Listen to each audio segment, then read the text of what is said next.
Hi everyone, very welcome back. After long long time हम फिर से मिल रहे हैं and sorry for that. But आज हम बहुत सारी बातें करेंगे क्योंकि आज जो मैं ये वीडियो लेके आई हूँ इसमें हम सिर्फ रिलेशनशिप के ऊपर बात करेंगे। मुझे पता है बहुत सारे लोग हैं जो रिलेशनशिप के ऊपर स्ट्रगल कर रहे हैं एंड मेरे पास बहुत क्वेश्चंस आते हैं। तो फिर मैंने सोचा कि मैं एक प्रॉपर वीडियो बनाऊँ जिसमें मैं सारे क्वेश्चंस एक साथ कवर करूँ एंड उसके बाद अगर आपको कुछ भी रह गया एंड आप मुझसे कोई सवाल पूछना चाहते हो definitely you can ask. And जो लोग मुझे पहली बार देख रहे हैं, माय नेम इज़ लक्ष्मी भूमिक, I am manifestation coach and healer. And अभी मैं जो भी सिखाती हूँ, जो मेरे पर्सनल सेशन में मैं सिखाती हूँ, it is all about healing, manifestation and spirituality, deep spirituality. तो अगर आप मुझसे पर्सनली कनेक्ट करना चाहते हो definitely you can, I will share contact details, you can go through the contact details and you can contact me. Okay, so शुरू करते हैं आज का वीडियो। जैसे मैंने बोला कि आज के वीडियो में हम सिर्फ रिलेशनशिप के ऊपर बात करेंगे एंड मेरे पास कुछ क्वेश्चंस आए हैं, वो सारा क्वेश्चन मैं कवर करूंगी। कुछ क्वेश्चन बहुत एकदम सिमिलर है तो वो मैं आपको बता दूंगी। अगर आपको लगता है कि कुछ है जो मैं यहाँ पे मैंने वीडियो पे नहीं मेंशन किया तो प्लीज़ मुझे आप रिमाइंड कर देना, वापस से मुझे क्वेश्चन भेज सकते हो। ठीक है, सो हम क्वेश्चंस लेते हैं। पहला चीज़ तो ये मैं बता देती हूँ कि जो रिलेशनशिप है, बहुत लोगों को ऐसा लगता है कि रिलेशनशिप बहुत डिफ़िकल्ट है, प्यार अट्रैक्ट करना डिफ़िकल्ट है। Let me tell you, it is not difficult, it is about our believe towards relationship. हम रिलेशनशिप को लेके क्या बिलीव करते, क्या लिमिटिंग बिलीव्स है, क्या थॉट्स है हमारे। And some time it stems from our childhood. ऐसा भी हो सकता है कि हमारे चाइल्डहुड से हमारे कुछ बिलीव्स है, कुछ थॉट्स है जो हमारे रिलेशनशिप के अगेंस्ट काम करता है एंड वहाँ पे रिलेशनशिप हमें डिफिकल्ट लगता है। But nothing to worry, I am here to help you out. तो आज की इस वीडियो में हम कुछ क्वेश्चंस लेंगे। ठीक है, जो पहला क्वेश्चन है वो है, hi ma'am, I have a question, how do I completely get detached from my ex because relationship went on for 2 years, so some memory or the other always pops up every day, and because of this I'm afraid if I'll attract the same kind of person again. And also his girlfriend was very pretty, he left me for her. Whenever I see her I feel like I am not that good enough. How should I deal with this feeling? Okay, अच्छा, जिन्होंने भी ये question भेजा उनको पता है। So dear, पहली बात तो ये है कि यहाँ पे थोड़ा सेल्फ कॉन्सेप्ट, सेल्फ डाउट है। जैसे आपने बोला कि जब भी आप उस लड़की को देखते हो आपको ऐसा फील होता है कि I am not good enough, मेरे अंदर कुछ कमी है। ये जो फीलिंग है ये आपका आज का फीलिंग नहीं है। Just check with yourself, कब से ये फीलिंग है। एक तो रिलेशनशिप में देखो यहाँ पे फीलिंग है रिजेक्शन वाला, इग्नोर्ड वाला and choosing someone else over you. Someone else में जो आपसे ब्यूटीफुल है एंड आप फील करते हो कि you are not beautiful enough. कितने सारे लिमिटिंग बिलीफ्स है देखो। और ये सारे जो लिमिटिंग बिलीफ्स मैंने मेंशन किया, कब से है? क्या वो बचपन से है या फिर आपके पास रिलेशनशिप से आए हैं? कहाँ से आए हैं? ये सारा थोड़ा चेक करना है और इन सब बिलीव्स पे काम करना है। आपको बिलीव करना है you are the most beautiful girl in this world, you are beautiful enough. आप ब्यूटीफुल भी हो, इंटेलिजेंट भी हो, स्मार्ट भी हो, तो खुद को बेस्ट मानना है, that I am the best. ये एफर्मेशन आपको रोज बोलना है, that I am the best, I am the best, I am the most beautiful girl in this world. जो पहले तो ये खुद को रिमाइंड कराओ कि मैं बहुत ज़्यादा ब्यूटीफुल हूँ। खुद को कंपेयर मत करो किसी से, I am the only one. ठीक है, तो मेरा कोई कॉम्पिटिशन है ही नहीं। तो ये एफर्मेशन आपको बोलना है खुद के लिए। सेकेंड आते हैं हम कि आपको डिटैच होना है। डिटैच होना है क्योंकि वो आपको पेन दे रहा है, जो मेमोरीज है वो आपको पेनफुल लग रहा है, बट आपको उसको ऑपोजिट करना है। जो सारे एक्सपीरियंस या मेमोरीज आपको याद आते या फिर आपने एक्स के साथ जिया है उसके लिए थैंक यू बोलो, डेली थैंक यू बोलो। और हर एक एक्सपीरियंस के लिए थैंक यू बोलो, चाहे वो अच्छा हो बुरा हो, क्योंकि हमारे सारे एक्सपीरियंसेस हमें आगे लेके ही जाते हैं, हम पीछे नहीं जाते हैं। ठीक है, जो अच्छी यादें हैं उनको साथ लेके जाओ, जो बुरी यादें हैं उनको छोड़ दो। तो थैंक यू बोलना है उस रिलेशनशिप के लिए, उस पर्सन को रोज थैंक यू बोलना है। एंड होपोनोपोनो करना है, यहाँ पे बेस्ट है होपोनोपोनो। आप उस पर्सन का नाम लो और रोज होपोनोपोनो करो। तब तक करो जब तक आपको ये फील ना हो कि आपके अंदर उसके लिए कोई नेगेटिव थॉट, कोई नेगेटिव फीलिंग आ ही नहीं रहा है। तब तक आपको उस पर्सन के लिए होपोनोपोनो करना है। क्यों? क्योंकि हमारे लाइफ में जो भी होता है, जो भी हम मैनिफेस्ट करते हैं, चाहे वो लोग हो, सिचुएशन हो, वो हम ही अट्रैक्ट करते हैं। Because of our negative belief, our negative thoughts, हम ही अट्रैक्ट करते हैं। So take responsibility for everything that happen between you both and say sorry. जो भी आपने फील किया अब तक, जो भी इमोशन आपने क्रिएट किया, जो भी हुआ, उसके लिए सॉरी बोलो, प्लीज फॉरगिव मी बोलो, थैंक यू बोलो for every experience, thank you बोलो उस पर्सन को, एंड आई लव यू बोलो खुद को भी, उसको भी। Forgive yourself, forgive him and move on. ठीक है? तो ऐसे आप डिटैच हो सकते हो, बट नेगेटिविटी के साथ डिटैच नहीं होना है। तो फॉरगिवनेस एंड होपोनोपोनो बहुत ज्यादा इंपॉर्टेंट है यहाँ पे। ठीक है? I hope you got your answer. Next आते हैं। Good morning ma'am, I want to manifest partner using ho'oponopono. ओके, अगर आपको पार्टनर मैनिफेस्ट करना है, सिर्फ होपोनोपोनो से तो नहीं होगा। होपोनोपोनो से आप अपने अंदर जो नेगेटिव डेटा है वो क्लियर करोगे। ठीक है? जैसे मैंने बोला कि आपके एक्स या जो भी आपके लाइफ में है, उनके बीच का जो भी नेगेटिविटी है या फिर ब्लॉकेज है, वो क्लियर होता है। ठीक है? यस, कभी कभी ऑटोमेटिकली मैनिफेस्ट हो जाता है, क्योंकि जब हम होपोनोपोनो करते हैं, करते करते करते करते वो सब रिलीज हो जाता है, ब्लॉकेजेस रिलीज हो जाते हैं, रेजिस्टेंस क्लियर हो जाता है, मैनिफेस्ट हो जाता है। बट अगर आप एक desired partner, dream partner manifest करना चाहते हो, तो कुछ और चीजें भी करना है होपोनोपोनो के साथ। यस, 108 बार होपोनोपोनो करो डेली, वो इंटेंशन क्रिएट करके कि आपने अपना डिजायर पार्टनर अट्रैक्ट कर लिया है, उसको बोलो और फिर 108 बार होपोनोपोनो करो।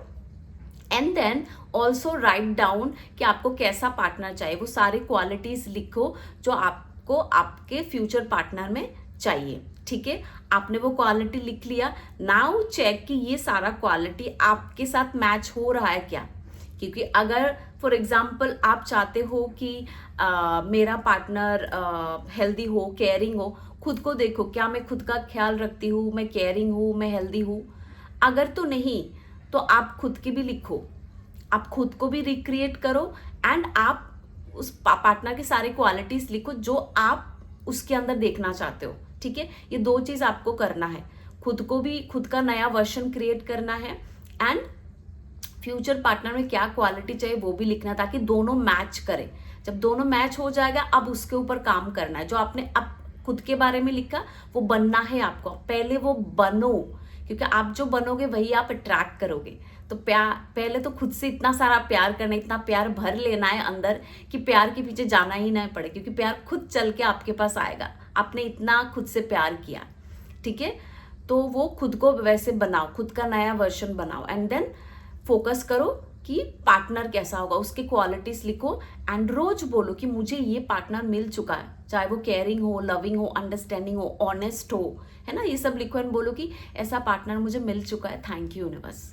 ठीक है? And you can also do visualisation. ठीक है? वो सब हाँ एक डिटेल प्रोसेस है, बट फिलहाल के लिए तो आप ये सब करो। Okay, next question.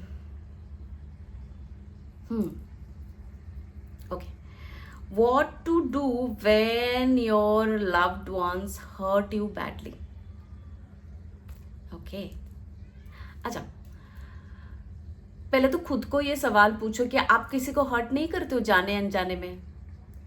हम करते हैं ना, तो दिस इज समथिंग नॉर्मल कि कोई हमें हर्ट कर रहा है या हम किसी को हर्ट करें। बट यहाँ पे पता है ये सवाल कब आता है? ये तब होता है कि हम जब किसी से बहुत ज़्यादा प्यार करते हैं, जब हम किसी को बहुत मानते हैं, बहुत प्यार करते हैं, और हर वक्त हम उसके बारे में ही सोचते हैं, वो हमारे दिल में रहता है, तो जब वो ऐसा कुछ कर देता है तो वो ज़्यादा हर्टफुल होता है। आई नो, तभी ऐसे सवाल आते हैं कि लव्ड वंस जब हमें बुरी तरीके से हर्ट करते हैं, हमें क्या करना चाहिए, व्हाट टू डू।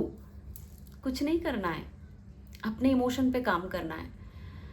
तो अगर आप हर्ट हो रहे हो, तो हर्ट होना भी तो एक पैटर्न है आपका। तो पहले तो होपोनोपोनो करना है हर्ट के लिए, हर्ट फीलिंग के लिए, कि I take 100% responsibility for feeling hurt because of him और her. I am sorry for believing that उसकी वजह से मैं हर्ट हो रही हूँ। Please forgive me for not taking responsibility for my hurt feeling. Thank you for this situation. ये situation भी मुझे कुछ सिखाने आया है। ये सिचुएशन मुझे बोलने आया है कि मैं खुद से उतना प्यार नहीं करती हूँ जितना मैं इस इंसान से प्यार करती हूँ। तो शायद मुझे खुद से ज़्यादा प्यार करना चाहिए, खुद को ज़्यादा रिस्पेक्ट करना चाहिए। Thank you for this situation. I love this situation. I love him the way he और she is. I love myself. I love this emotion. I am sorry, please forgive me, thank you, I love you. तो आपने hurt के लिए किया, advance ho'oponopono उसको करो, बार बार repeat करो जब तक आपको रिलैक्स फील नहीं हो, ठीक है।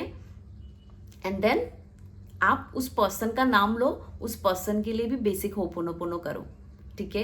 एंड ये जो थॉट है ना उसको चेंज कर दो।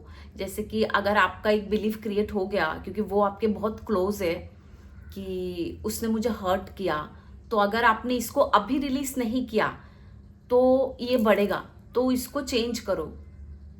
हर्ट वर्ड यूज मत करो। You can use something else कि हमारे बीच कुछ थोड़ा अनकंफर्टेबल चीज हो गया, हमारे बीच एक छोटा सा झगड़ा हो गया, but I can sort it, I will resolve it, ठीक है। एंड आप चाहो तो उनसे डायरेक्टली बात कर सकते हो, उनको बोलो कि आपने जो किया मुझे उससे बहुत बुरा लगा, बहुत हर्ट हुआ, प्लीज आप आगे से ये सब मत करो। क्योंकि मैं नहीं चाहती कि अगर कुछ ऐसा हो जो आपको बोलना चाहिए आप नहीं बोल रहे हो, तो फिर सामने वाला इंसान उसको कभी नहीं बदलेगा। तो आपको एक ओपन कम्युनिकेशन भी रखना चाहिए कि मुझे ये चीज़ हर्ट करता है, ऐसा मत बोलो, ऐसा मत करो आगे से, because I love you. And आपको अगर मेरी कोई बातें बुरी लगती हो तो आप मुझे बोलो, मैं वो नहीं करूँगी। इतने प्यार से बात करो, कैसे नहीं होगा, ठीक है। तो ये कम्युनिकेशन भी रखो एंड होपोनोपोनो भी करो अपने इमोशन के लिए, अपने रिलेशनशिप के लिए, अपने पर्सन के लिए, ओके, ठीक है। Next question, how to stop negative thinking, मतलब ओवर थिंकिंग। ओवर थिंकिंग तो यस बहुत सारे लड़कियों का इशू, मेरा खुद का भी ओवर थिंकिंग डेफिनेटली इशू था। अभी ये बहुत कम हो गया क्योंकि मैंने इस पे लिटरली ओवर थिंकिंग पे काम किया है। समझने की बात है कि ओवर थिंकिंग क्यों आता है। पहले तो ये बात समझो कि हम ओवर थिंकिंग क्यों करते हैं। देखो, ओवर थिंकिंग हम तभी करते हैं, इधर हम पास्ट में है, इधर हम फ्यूचर में है।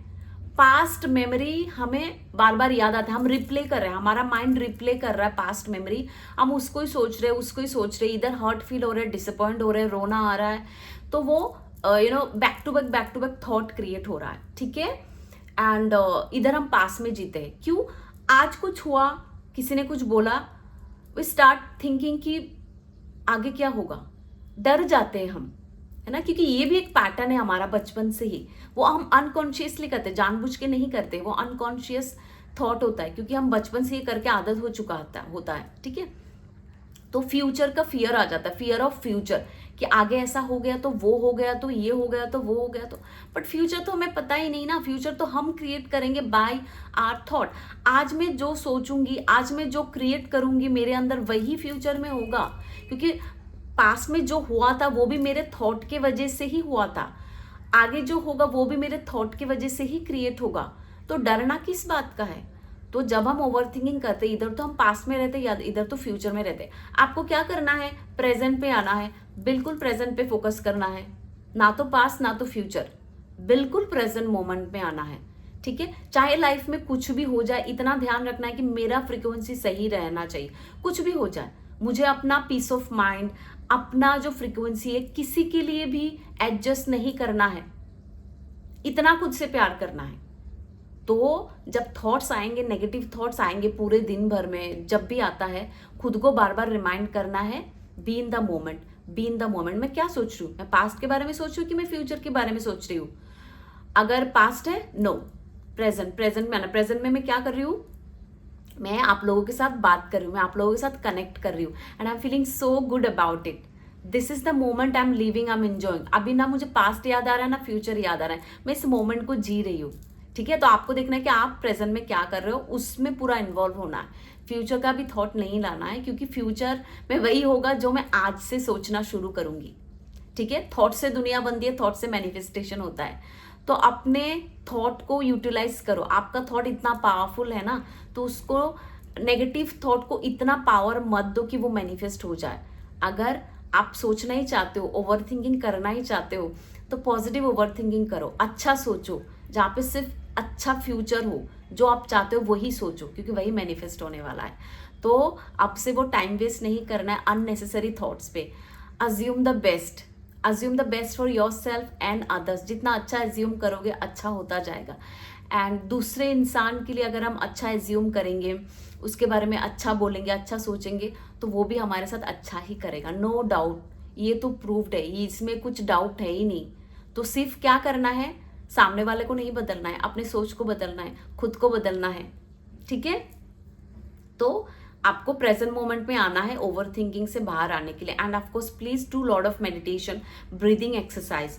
जितनी बार आप ब्रीदिंग एक्सरसाइज करोगे, ब्रीदिंग पे फोकस करोगे, आंखें बंद करके मेडिटेशन, चाहे कोई भी मेडिटेशन करो, आपका ओवर थिंकिंग कम होता जाएगा। मैंने मेरे ओवर थिंकिंग में काम किया है। मैंने जब से मेडिटेशन करना शुरू किया है, तब से मेरा ओवर थिंकिंग थोड़ा थोड़ा थोड़ा करके कम होता गया है। अभी मैं ये नहीं बोलूंगी कि एकदम से खत्म हो गया, yes, but 80 to 90% like I am out of it. But मैंने बहुत स्ट्रगल किया ओवर थिंकिंग को लेके, बट अभी वैसा नहीं है। Okay, so please do lot of meditation and breathing exercise and be in the moment. Okay, next question, how to love after hurt. अच्छा, वो थोड़ा सिमिलर है, जैसे वो पहला क्वेश्चन था ना, what to do when your loved ones hurt you badly and how to love after hurt. अच्छा, इसका मतलब ये होता है कि अब जब मैं इतना हर्ट हूँ, उसके बाद मैं उससे कैसे प्यार करूँ। अच्छा, माइंड बोलता है कि प्यार करना चाहिए, मैं तो उससे प्यार करती हूँ, बट मन से वो नहीं आ रहा है, क्योंकि मैं तो गुस्से में हूँ, मैं हर्ट हूँ। अच्छा, जो हर्ट है ना गाइस, चाहे वो लड़का हो लड़की, जो भी सुन रहा है ये वीडियो, मैं बता देती हूँ, जब आपका पार्टनर आपसे हर्ट होता है तो वो पहले तो गुस्सा दिखाएगा, मैक्सिमम टाइम्स गुस्सा आएगा, एंगर आएगा। आपको समझना है कि वो एक्चुअली एंगर नहीं है, उस एंगर के पीछे हर्ट है। जब हम किसी से बहुत ज्यादा प्यार करते हैं तो हम उनके लिए एक छोटा बच्चा बन जाते हैं। वो कुछ भी करता है ना, हमें वो बहुत बुरा लगता है। तो जो एंगर हम शो करते हैं ना, वो एक्चुअली एक वो छोटा बच्चे का एंगर होता है। तो आपको अपने पार्टनर को एक बच्चे के जैसा लेना है एंड उस वक्त अपने पार्टनर को हैंडल करना। तो this hurt is nothing but your that anger, वो बच्चे का एक गुस्सा है। ठीक है, ये समझना है आपको आपके पार्टनर के बारे में, चाहे वो लड़का हो या लड़की। ठीक है, अब हर्ट होने के बाद कैसे प्यार करें। हर्ट होने के बाद तुरंत प्यार करने की जरूरत नहीं है, पहले तो आप अपना हर्ट रिलीज करो, जो मैंने होपोनोपोनो बोला है, होपोनोपोनो से हर्ट को रिलीज करो। एंड जब आप अपने पर्सन के लिए होपोनोपोनो करोगे, तब उसको ये भी बोलना कि आई एम सॉरी, मैंने आपके लिए नेगेटिव सोचा, मैंने आप पे ट्रस्ट नहीं किया, मैंने आप पे आपके लिए डाउट क्रिएट किया कि आप मुझसे प्यार नहीं करते हो। ये सारी चीज़ों के लिए आई am sorry, please forgive me, thank you कि आप मुझसे इतना प्यार करते हो, थैंक यू आप मेरे साथ हो, आप भी मुझे झेलते हो। मुझे पता है मेरे अंदर भी बहुत सारे प्रॉब्लम्स है, बट आप मेरे साथ एडजस्ट करते हो, उसके लिए थैंक यू सो मच। जब ये सारा चीज़ें आप बोलोगे ना, तो आपके अंदर से ना वो एंगर हर्ट कम होता जाएगा एंड आपके मन में वो प्यार वापस आएगा। एंड ट्रू लव मतलब जब आप किसी सच्चे में प्यार करते हो ना, तो ज़्यादा टाइम तक आप नाराज़ रह ही नहीं सकते। आप मुझसे सवाल पूछने की ज़रूरत नहीं, आपको पता है ये बात। जिससे आप प्यार करते हो उससे आप ज़्यादा देर तक नाराज़ रह ही नहीं सकते। आपको तो प्यार आएगा ही आएगा, बट सिर्फ आपको वो रिलीज करना है। जो एंगर है, हर्ट है, डिसअपॉइंटमेंट है, उसको होपोनोपोनो से रिलीज करो। एंड अपने जो अच्छे मेमोरीज है उसको वापस से याद करो और फिर लग जाओ, क्योंकि